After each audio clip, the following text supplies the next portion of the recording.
Northern Dakota Territory, November 1883. The wind cut across the prairie like a blade, carrying with it the promise of a winter that would test every soul foolish enough to settle this far north. In a landscape where survival meant respecting the brutal honesty of nature, one man's construction project had become the joke of 3 townships. His roof touched the ground. Not collapse designed that way. Deliberately. Intentionally. A massive, sloping structure that descended from a central ridge all the way down to the earth itself, creating what looked like a giant's burial mound rather than a proper homestead. Neighbors riding past would pause, shake their heads, and wonder aloud what kind of madness possessed a man to waste good timber on such a ridiculous design. But Henrik Vollen wasn't mad. He was Norwegian, and he understood something about winter that his American-born neighbors, despite their confidence, had yet to learn. What did this quiet immigrant grasp about heat retention and structural integrity that seasoned Dakota builders completely missed? The answer would reveal itself in the most unforgiving classroom nature provides. A high plains winter where mistakes don't just cost money, they cost lives. Before we dive into Henrik's story, do me a favor. Hit that like button, subscribe to the channel, and drop a comment telling me where you're watching from. I promise you, by the end of this video, you'll understand why this foolish design became the blueprint for survival across 3 territories. Your engagement helps us preserve these forgotten techniques, and trust me, what you're about to learn could change how you think about building forever. Now, let's go back to that November day when Henrik Vollen began construction on what everyone called the stupidest cabin in Dakota. Henrik Vollen arrived in the Dakota Territory in the spring of 1883 with little more than a wagon, basic tools, and memories of Norwegian winters that made even the locals' horror stories sound mild. He was 34 years old, broad-shouldered from years of farm work in Telemark, and possessed the kind of quiet determination that people often mistake for stubbornness. By August, he claimed his 160 acres under the Homestead Act, a decent plot with a slight southern exposure and a creek that ran year-round. His neighbors, mostly second-generation settlers from Pennsylvania and Ohio, watched with interest as he began marking out his building site. They'd seen plenty of immigrants arrive with strange ideas, only to adapt quickly to the American way of doing things once reality set in. But Henrik wasn't adapting. He was calculating. The first sign something was different came when he started digging. Not just a standard root cellar, but a massive excavation that extended nearly 40 feet in diameter. Planning a ballroom under there, Vollen shouted Marcus Whitmore, whose own cabin sat a quarter-mile east. The joke got a good laugh from the men who'd stopped to watch. Henrik just smiled, nodded politely, and kept digging. Then came the foundation work. Instead of the typical raised timber platform that kept buildings off the damp ground, Henrik was setting stones in a low circular pattern, barely 8 inches above grade. Worse, his center posts were unusually tall, nearly 14 feet, while his outer wall framing would stand only 4 feet high. "That's not a cabin," declared Robert McKendrick, a carpenter from Pittsburgh who'd built 17 structures in the territory. "That's a tornado waiting to happen. You need proper walls, man. 8 feet minimum. And your roof should never, ever touch the ground. That's just asking for rot, vermin, and collapse." Henrik listened carefully, his English still heavily accented, but perfectly understandable. "In Telemark," he said slowly, "we have snow sometimes 3 meters deep. Heavy snow. Wet snow. My father's house, roof like this, stand 140 years. This ain't Norway," McKendrick shot back. "We do things proper here." But Henrik had already done his mathematics. He understood something these men didn't. That a roof touching the ground wasn't a structural failure. It was a calculated integration of building and earth. The slope would shed snow gradually while the ground contact would provide thermal mass and wind protection. The buried perimeter would create an insulating barrier that no amount of timber framing could match. He also understood that explaining this to men who'd never experienced a Norwegian winter would be pointless. So he simply continued working, his massive roof frame taking shape like the skeleton of some ancient beast, high in the center, sweeping down in a graceful curve until it met the earth itself.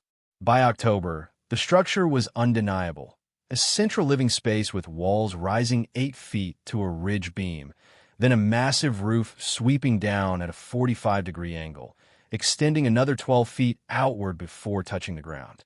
The roof itself was layered. First timber sheathing, then birch bark for moisture barrier, then 8 inches of prairie sod cut in 2-foot squares, roots still intact. "It's a goddamn burial mound," said William Gartner, the nearest thing the settlement had to an authority on construction. "Mark my words, first heavy snow will crush it flat, or spring rains will rot every timber in that roof. I've seen desperate men try crazy things, but this takes the prize."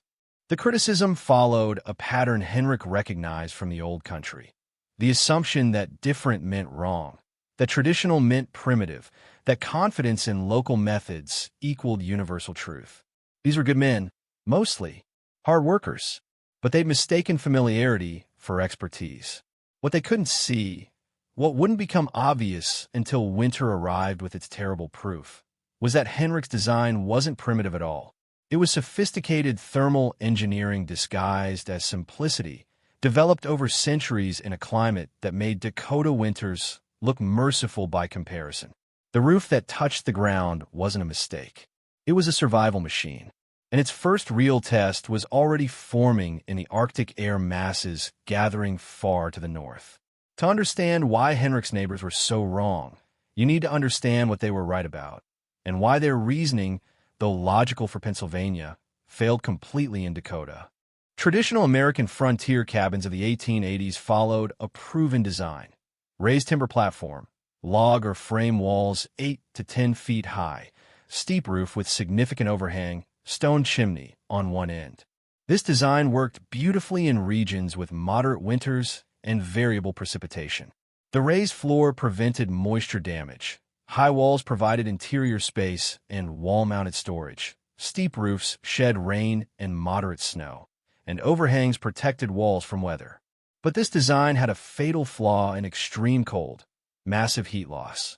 A standard 16 by 20-foot cabin with 8-foot walls presented roughly 1,100 square feet of exterior surface area through which heat could escape. The walls, typically single log thickness or board and batten, offered minimal insulation. The raised floor created a cold air gap underneath. The tall profile caught wind from every direction, increasing convective heat loss. And the roof, while excellent for shedding precipitation, provided only whatever insulation you could afford to build into it, usually not much. Henrik's design inverted almost every one of these assumptions. First, the ground contact. By allowing his roof to touch the earth around the entire perimeter, Henrik created what modern engineers call an earth berm structure. The soil, typically 45 to 50 degrees Fahrenheit at depths below 3 feet, even in winter, acted as a thermal regulator. Heat escaping through the lower roof sections wasn't lost to 20 below zero air. It was absorbed by earth that was 60 to 70 degrees warmer than the ambient temperature. Second, the massive roof slope. At 45 degrees, Henrik's roof was actually steeper than it looked, but the key wasn't slope angle, it was thermal mass. Those 8 inches of sod, weighing roughly 4,800 pounds across the entire roof surface, created an enormous heat sink. During the day, any sun warming the southern exposure was captured and held. At night, that stored heat radiated inward, moderating temperature swings that could drop 50 degrees between noon and midnight on the winter plains. Third, the geometry itself. Henrik's design minimized the ratio of surface area to volume. His living space, a circle roughly 22 feet in diameter with an 8-foot ceiling at center, sloping to 4 feet at the perimeter, contained approximately 2,400 cubic feet of air. But the heated zone was compact, and the massive sloping roof created what modern passive house designers call a thermal envelope, a graduated zone where temperature decreased gradually rather than dropping sharply at the wall boundary. The physics were straightforward: conduction, convection, and radiation.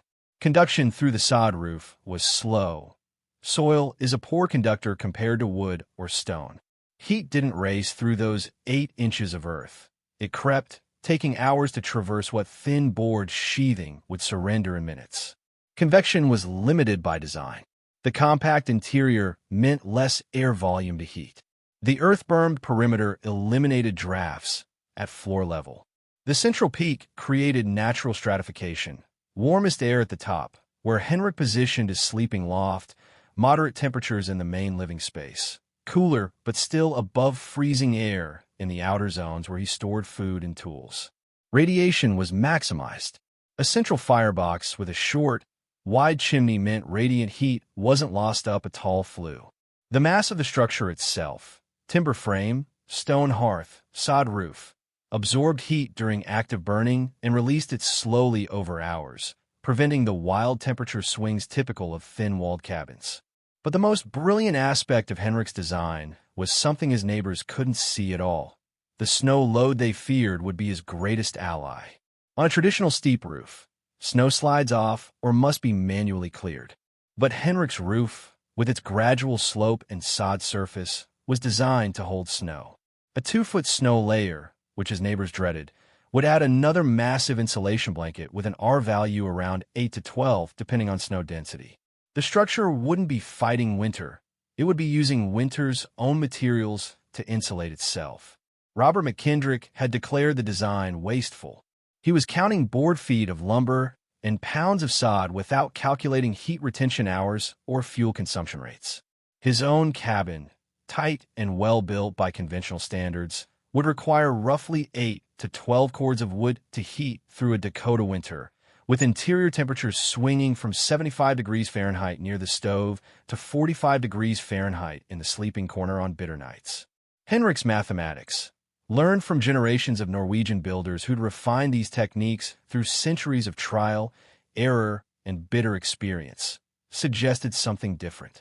His structure should maintain 60 to 65 degrees Fahrenheit throughout the main living space, while consuming perhaps 4 to 6 cords of fuel. The gradient from center to perimeter would be gentler. The mass would prevent rapid cooling during the night. The earth berming would eliminate the brutal floor drafts that made conventional cabins uncomfortable no matter how much you fed the stove. But mathematics on paper meant nothing to men who trusted their experience. They'd built cabins that worked by their standards. Henrik's theories, however sound, remained theories until winter arrived to conduct its examination.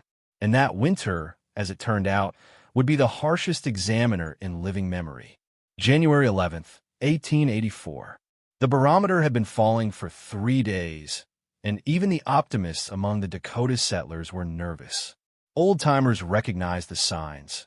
Unusually warm weather in early January followed by an eerie stillness in the air, the kind of quiet that made horses skittish and cattle cluster near whatever windbreaks they could find. Henrik Vollen watched the sky from his doorway, a low, heavy door set into the southern face of his structure, protected by the overhanging roof slope.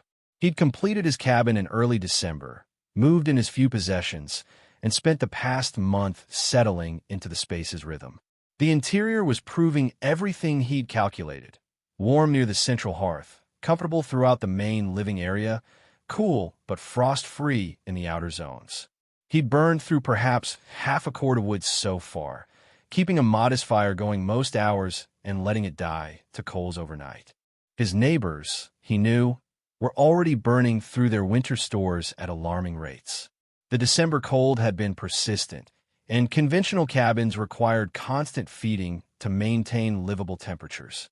But no one was complaining yet. This was just normal winter. Uncomfortable, perhaps, but manageable. What was coming wasn't normal.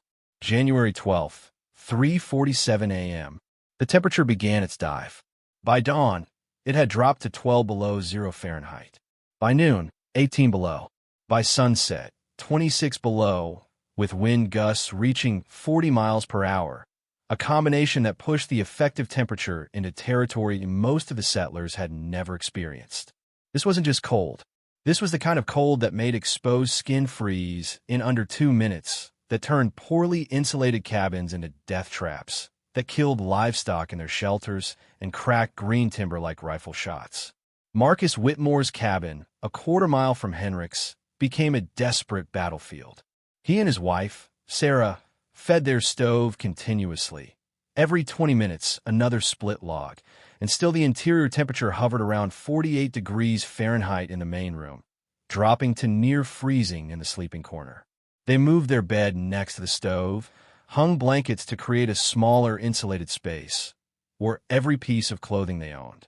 The wind found every gap in the walls, every imperfect chink, and howled through like a living thing searching for warmth to devour. Robert McKendrick's situation was even worse. His cabin, built to his exacting standards, had proper 8-foot walls and a steep roof, and a huge volume of air to keep warm. He burned through 4 days' worth of firewood in 36 hours. The interior walls, despite his careful construction, developed frost on the inside. His water bucket froze solid 18 inches from the stove. William Gartner, the man who'd predicted Henrik's burial mound would collapse, found himself in genuine danger. His stove, designed for efficiency, couldn't produce heat fast enough to compensate for the cold pouring through his walls and floor. By the second night of the cold snap, he'd moved into his tiny root cellar, bringing his dog, his blankets, and enough wood for a small fire. The earth itself, the very ground he'd built above to avoid moisture problems, was saving his life. Inside Henrik's foolish structure, the physics he'd calculated were playing out exactly as predicted. The central hearth, fed with a steady but modest fire, maintained the main living space at 63 degrees Fahrenheit. Not luxuriously warm, but comfortable enough to move around in light clothing.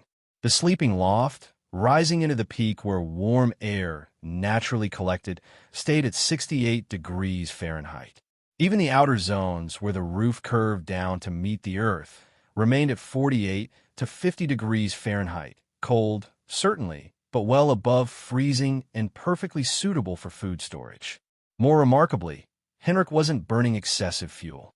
3 to 4 logs every 2 hours kept the system stable. The massive thermal mass of his structure, the timber frame, the stone hearth, the thousands of pounds of sod, had absorbed heat gradually over December and now released it steadily, buffering against the extreme cold outside. The snow that had accumulated on the roof, exactly as he'd intended, added another insulating layer. The earth-berm perimeter eliminated the brutal floor drafts his neighbors were fighting. The wind, which tortured every other structure for miles, couldn't find purchase on Henrik's curved roof. It flowed over and around, unable to create the pressure differences that forced cold air through conventional walls. The low profile meant less surface area exposed to convective cooling. By January 14th, when the cold finally broke, the evidence was undeniable. Henrik had burned approximately 1.5 cords of wood and maintained comfortable living conditions throughout. Marcus Whitmore had burned nearly 3 cords and nearly lost 2 toes to frostbite. Robert McKendrick had burned 4 cords and was suffering from smoke inhalation after keeping his poorly drafting chimney going at maximum output for 60 hours straight. William Gartner had quite literally retreated underground to survive. The structure they called a burial mound had performed exactly as its builder intended. Not as a conventional cabin trying to fight winter, but as an integrated system using winter's own characteristics: snow for insulation, earth for thermal mass, compact geometry for heat retention, to create survivable conditions with minimal fuel. But the most telling comparison came from an unexpected measurement. Doc Halverson, the circuit doctor who checked on settlers after the cold snap, carried a thermometer and kept notes on conditions he encountered. His journal entry for January 16th recorded observations from 14 different homesteads. Henrik Vollen's residence, the unusual sod-roofed structure, maintained interior temperature of 61 degrees Fahrenheit upon morning visit, with moderate fire burning. Resident reports no difficulty maintaining warmth throughout cold period. Estimates fuel consumption at 40% of typical cabin requirements. Structure shows no frost accumulation on interior surfaces, no evidence of moisture problems, excellent ventilation despite sealed conditions. Resident in good health, well-rested, no signs of cold stress. Compared to McKendrick cabin, interior temperature 44 degrees Fahrenheit with maximum fire, heavy frost on north wall, residents showing smoke inhalation symptoms and exhaustion from continuous fire maintenance. or Whitmore cabin. Temperature 52 degrees Fahrenheit, both residents suffering minor frostbite, extreme anxiety about wood supply. The Norwegian's design, though unconventional, appears to offer significant advantages in extreme cold conditions. Further observation warranted. Further observation was coming, but not from doctors. From desperate men trying to survive. Word traveled fast on the winter prairie, carried by men trading wood, hauling water, checking on neighbors. Within a week of the January cold snap, every settler within 10 miles had heard some version of the story. Henrik Vollen's crazy ground-touching roof had somehow outperformed conventional cabins by a margin that seemed impossible. Skepticism ran deep. Surely there was some explanation. A particularly good heating stove, exceptional timber quality, something. Men who'd spent years mastering frontier construction weren't ready to accept that their methods were fundamentally flawed. So they visited, they measured, they calculated, and slowly, reluctantly, they confronted the mathematics of their mistake. February 3rd, 1884. Robert McKendrick stood in Henrik's living space with a pencil and notebook, determined to find the flaw in the design. He'd brought a thermometer, measuring tape, and the kind of methodical skepticism that had made him a respected builder. "Mind if I take some readings?" he asked, more humble than Henrik had ever heard him.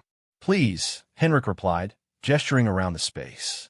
What McKendrick discovered over the next 2 hours forced a complete revision of his assumptions. Temperature gradient. At the central hearth, with a moderate fire burning, the thermometer read 71 degrees Fahrenheit. 6 feet away in the main living space, 64 degrees Fahrenheit.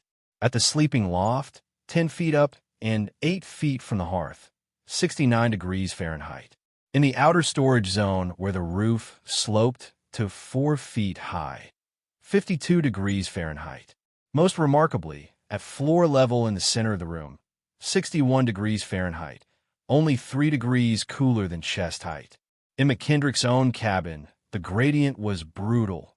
76 degrees Fahrenheit at the stove, 58 degrees Fahrenheit 6 feet away, 42 degrees Fahrenheit in the sleeping corner, and a bone-chilling 38 degrees Fahrenheit at floor level in the morning before he rebuilt the fire. His cabin wasn't just colder overall, it was wildly uneven, creating zones of comfort and zones of misery within the same structure. Fuel consumption. Henrik had precise records, maintained from December 1st.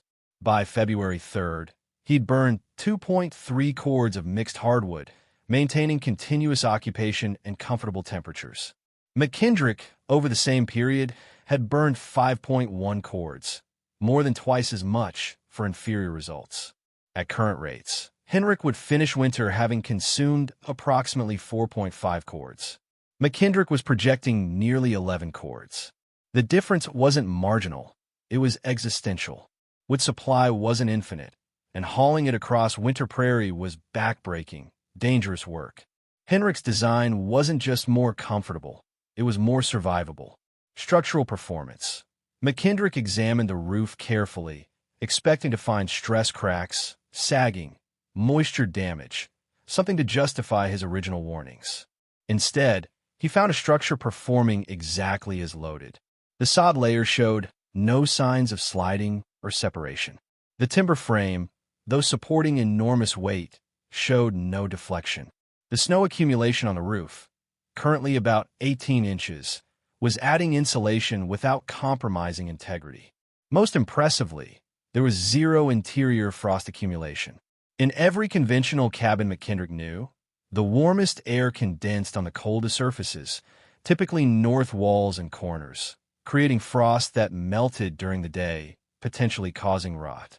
Henrik's gradual temperature gradient meant no surface was cold enough to trigger condensation while warm enough to have moisture-laden air reaching it. "The math works," McKendrick finally admitted, closing his notebook.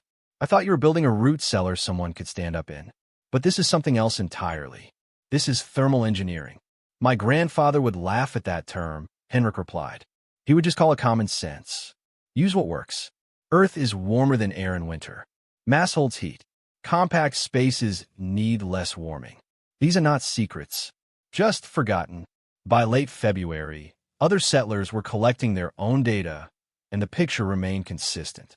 Marcus Whitmore, who'd suffered through January in his conventional cabin, did a direct comparison. On a night when the outside temperature was -4 Fahrenheit, his cabin interior reached 57 degrees Fahrenheit maximum, near the stove, and 39 degrees Fahrenheit minimum. Sleeping corner, burning 6 logs between 10 p.m. and 6 a.m. Henrik's structure, the same night, maintained 64 degrees Fahrenheit in the main space and 69 degrees Fahrenheit in the sleeping loft, burning 4 logs over the same period. The difference wasn't comfort. It was 33% more heat using 40% less fuel. William Gartner, who'd initially declared the design doomed to collapse, examined the snow load physics. Henrik's roof was currently supporting approximately 6,400 pounds of snow, 18 inches at roughly 2 pounds per square foot over 360 square feet. A conventional steep roof would have shed this load, wasting its insulating value. Henrik's gentle slope and sod surface held it in place, adding our 12 insulation exactly where it was most needed. "You're using winter to fight winter," Gartner observed. I've never seen anyone do that deliberately. "In Telemark," Henrik explained, "we say, you cannot defeat winter, so you must make winter work for you.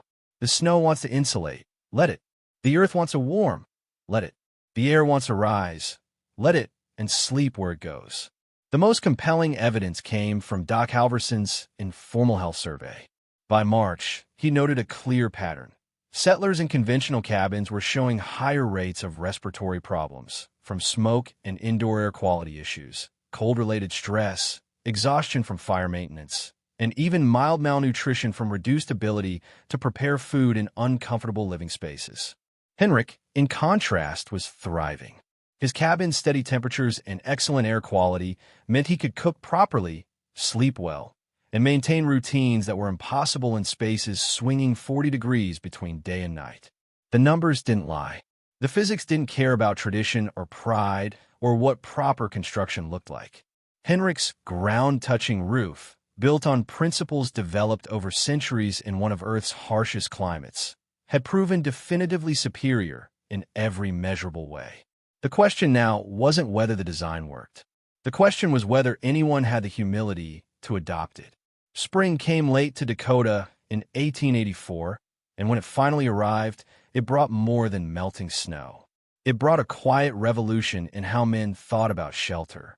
By April, 3 separate construction projects were underway, each incorporating elements of Henrik's design. Not exact copies. American pragmatism demanded adaptation, but clear acknowledgement that the principles worked. Marcus Whitmore was the first. After a winter of suffering in his conventional cabin, he began construction on what he called a half-berm design. Traditional walls on the north, east, and west sides, but a massive sloping roof that came within 2 feet of the ground on those faces, with earth bermed against the lower sections. He kept his south wall conventional for light and ventilation, but the rest of the structure would be sheltered, using earth and roof mass to stabilize temperatures. "I'm not building a burial mound," he told anyone who asked, a hint of defensiveness still in his voice. "But I'm also not spending another winter feeding a fire every 20 minutes just to keep my wife from freezing." Henrik had it right about mass and insulation. You just have to work with winter, not against it. His project drew considerable attention. Unlike Henrik's circular design, Whitmore's was rectangular, more familiar to American eyes. But the physics were unmistakable. Berming the north face eliminated the direction of maximum heat loss. The sloping roof added mass and snow-holding capacity. The reduced wall height cut surface area. It was a compromise between tradition and innovation, and it was going to work. Robert McKendrick went further. He'd spent the tail end of winter doing calculations, sketching designs, and reconsidering everything he thought he knew about cold climate construction. His new project was a teaching tool as much as a residence, a structure deliberately designed to demonstrate the principles Henrik had used. McKendrick's design featured a central great room with a 12-foot ceiling tapering to 6 feet at the walls, a sod roof 18 inches thick instead of Henrik's 8, and complete earth berming on 3 sides with the 4th left open for a large south-facing window wall. He was creating what he called a solar berm, using southern exposure to capture warmth while using earth mass to hold it. "I was wrong," he told a gathering of settlers in late April. Not just about Henrik's specific design, but about the whole approach to building in this climate. "We've been building Pennsylvania cabins in Dakota conditions and wondering why we're cold. That's not adaptation, that's stubbornness." He pulled out his notebook, showing the calculations he'd made over winter. Henrik's structure maintains a 10-degree Fahrenheit temperature swing between day and night maximum. Mine swings 35 degrees. His fuel consumption is less than half mine. His interior environment is more stable, more comfortable, and more survivable. And he did it with techniques that are centuries old. The admission carried weight. McKendrick had credibility in the community, and his public acknowledgement that traditional methods were inadequate open space for others to admit the same. By June, the count had reached 7 new structures incorporating earth berming, increased roof mass, or both. Not all were full implementations. Some men couldn't quite abandon the familiar cabin profile, but all showed that Henrik's principles were being absorbed and adapted. William Gartner, who'd literally retreated underground to survive January, was building what he called a progressive berm, starting with a conventional cabin, but with the structural capacity to add earth berming progressively over 5 years as budget and labor allowed. By 1890, he explained, "This'll have 3 feet of earth against every wall except the south. I'll be sleeping warm while burning half what I burn now." The social shift was as significant as the technical one. Henrik, who'd been mocked as the stubborn immigrant building his burial mound, was now fielding regular visitors asking questions, taking measurements, sketching details. Men who dismissed his work now sought his advice. "The roof pitch, why 45 degrees specifically?" asked a young homesteader from Minnesota. "Not specific," Henrik replied. "Anything between 40 and 50 degrees works. Steeper sheds snow too fast. You lose insulation. Shallower holds water. You get rot. 45 is middle ground. Strong structure, good drainage, holds winter snow. And the sod thickness? 8 inches minimum. More is better if your frame can carry it. Every inch is insulation and mass. Think of it as a heat battery that charges all day and releases all night." These weren't abstract discussions. They were men trying to solve the problem of survival in a climate that offered no mercy to poor design. Henrik's willingness to share what he knew, and his lack of arrogance about it, accelerated adoption in ways that mockery or isolation never could have. By autumn 1884, the Territorial Surveyor's Office noted an unusual pattern in homestead building permits, a sudden spike in structures described as earth-sheltered or sod-roofed in the northern Dakota regions. The cold snap of January had taught lessons that formal education never could. Doc Halverson's autumn circuit found him visiting 14 new structures incorporating thermal mass principles. His journal entry from September 1884 captured the shift.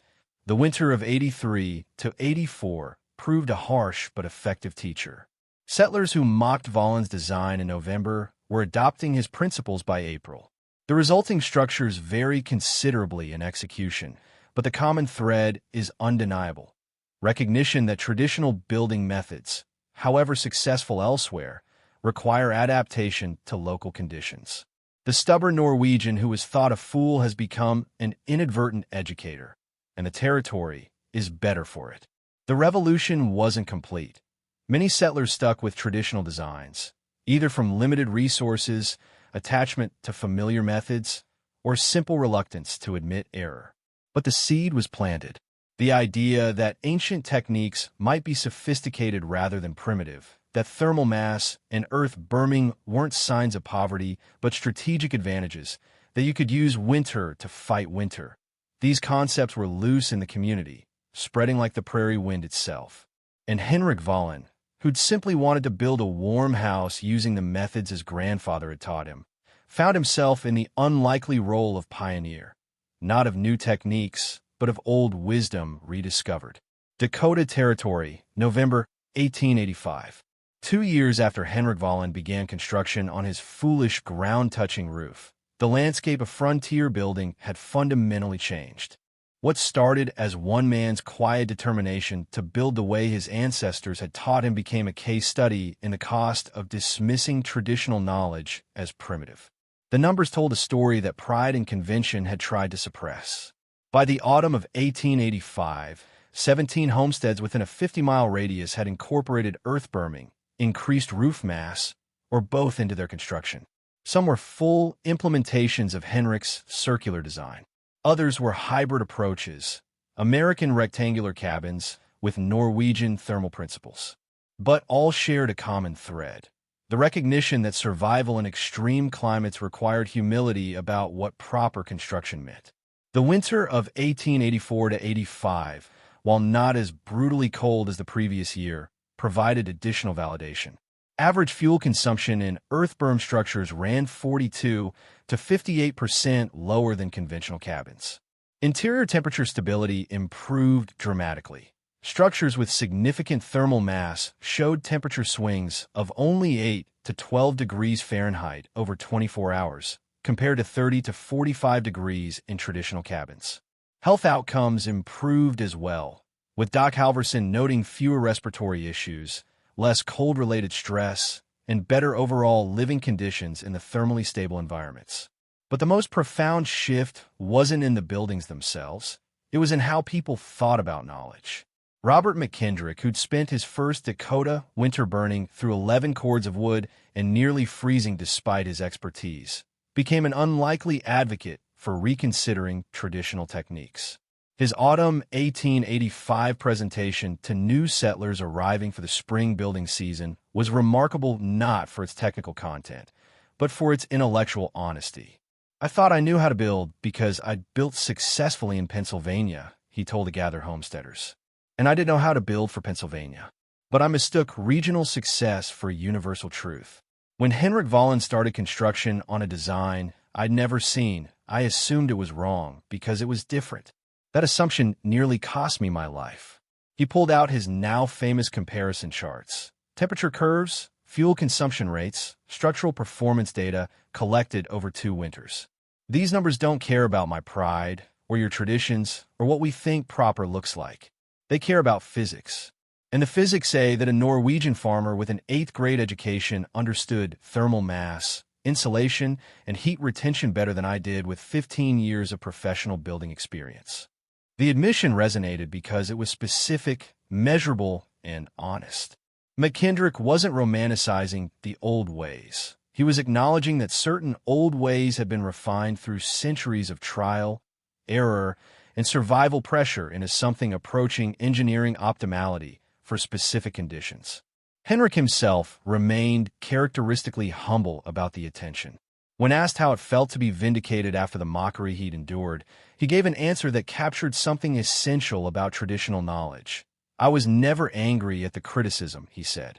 "These were good men who knew much about building. They were just building for the wrong place. In Pennsylvania, their methods worked perfectly. Here, my grandfather's methods work better. Neither is primitive. Neither is advanced. They are just different solutions for different problems." He paused, choosing his English words carefully. "The real mistake, the dangerous mistake, is thinking that because something is old, it must be simple, or because something is traditional, it must be ignorant. My grandfather's roof design comes from 400 years of Norwegian farmers trying to stay alive through winters that kill. Every detail, the angle, the mass, the berming, was learned through cold, careful failure. That is not primitive. That is sophisticated." This perspective, that traditional knowledge could represent highly refined solutions rather than merely the best people could do with limited resources, was radical in an era that equated progress with abandoning the past. But Henrik's structure, sitting solid and warm through its second Dakota winter while consuming half the fuel of its conventional neighbors, made the argument more effectively than words ever could. The Territorial Surveyor's 1886 report noted the trend explicitly. A significant shift in homestead construction practices is evident in the Northern Territories, characterized by increased use of earth sheltering, enhanced roof mass, and reduced wall height. These techniques, derived from Scandinavian and in some cases Native American building traditions, show marked improvements in thermal efficiency and fuel economy compared to conventional American frontier designs. Settlers adopting these methods report higher satisfaction with living conditions and reduced winter hardship. The report went further, recommending that the territorial government distribute information about earth-berm construction to new homesteaders. Remarkable acknowledgement that immigrant and indigenous building knowledge might have something to teach American frontier engineering. Not everyone was convinced, of course. Some settlers clung to familiar methods, either from limited resources to rebuild, attachment to cultural building practices, or simple unwillingness to admit that their approach might be suboptimal. And that was fine.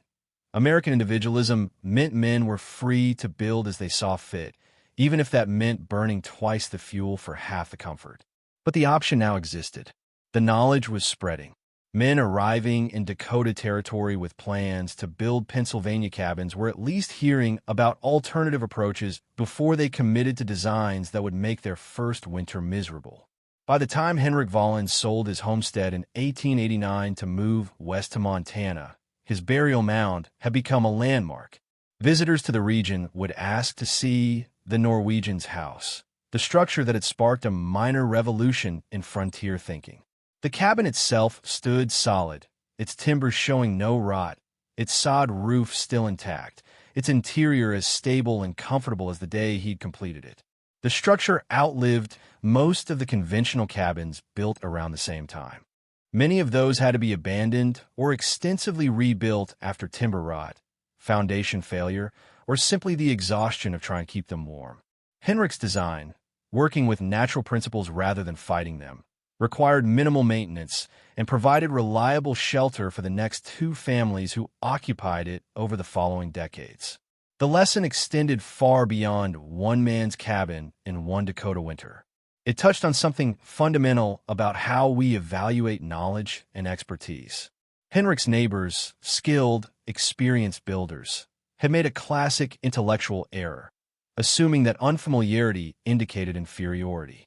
They'd seen a design they didn't recognize, built by a man with an accent and foreign ways, and concluded it must be wrong without ever asking why it might be right. The reversal of that assumption, the recognition that different could mean sophisticated rather than primitive, required the harsh teacher of winter to enforce. But once learned, it opened space for genuine inquiry. What else were settlers dismissing as backward that might actually be refined? What other traditional techniques, developed over centuries in similar climates, might offer solutions to frontier problems? The answers came slowly, but they came. Scandinavian grain storage methods proved superior in humid summers. Native American food preservation techniques worked better than European approaches in regions without reliable cellars. Chinese terracing methods prevented soil erosion on Dakota slopes. Irish turf-cutting practices adapted perfectly to prairie sod. None of this knowledge was new. It was ancient, but it was new to the Americans encountering it, and dismissing it as primitive had been easier than considering whether it might be proven. Henrik Vallens' ground-touching roof became a physical monument to a simple truth, that traditional knowledge, refined through generations of survival pressure, often represents highly sophisticated solutions disguised as simplicity. That what looks primitive to confident outsiders might actually be optimized engineering developed through centuries of careful, cold, mortal failure and improvement. The settlers who laughed at his design in November 1883 weren't foolish men. They were experienced builders applying methods that had worked brilliantly in different conditions. Their mistake was assuming their experience was universal, that their regional success equaled fundamental correctness, that anything unfamiliar must be inferior. Winter taught them differently, not through argument or theory, but through the undeniable arithmetic of temperature and fuel consumption, through nights sleeping comfortably while neighbors shivered, through the simple, measurable fact that Henrik's foolish design worked better in every way that mattered. The greatest vindication wasn't that Henrik proved them wrong. It was that once proven wrong, many of them were wise enough to learn. By 1890, earth-berm construction was common enough in northern territories that it no longer drew comment. The techniques had been absorbed, adapted, and improved. American rectangular designs merged with Norwegian thermal principles. Local materials were incorporated. The knowledge became simply what worked rather than what the Norwegians do. And somewhere in Montana, Henrik Vollen was probably building another foolish structure that would outlast and outperform everything around it. Not because he was smarter than his neighbors, but because he carried knowledge that had been tested by harsher judges than human pride, by centuries of Scandinavian winters where mistakes didn't just hurt comfort, they ended bloodlines. Before you go, I need one more favor from you. If this story changed how you think about traditional knowledge, about dismissing techniques just because they look different, about the sophistication hidden in apparent simplicity, hit that like button and subscribe. Drop a comment telling me what building technique from your family's past you wish we still use today. Your engagement keeps these stories alive, and trust me, we've got dozens more examples of primitive techniques that would embarrass modern engineering.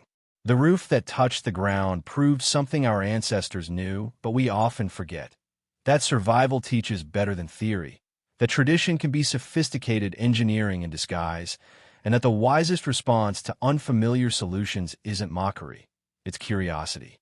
Stay warm, stay curious, and remember, what looks primitive often just looks unfamiliar. The difference between the two can be the difference between surviving winter and suffering through it.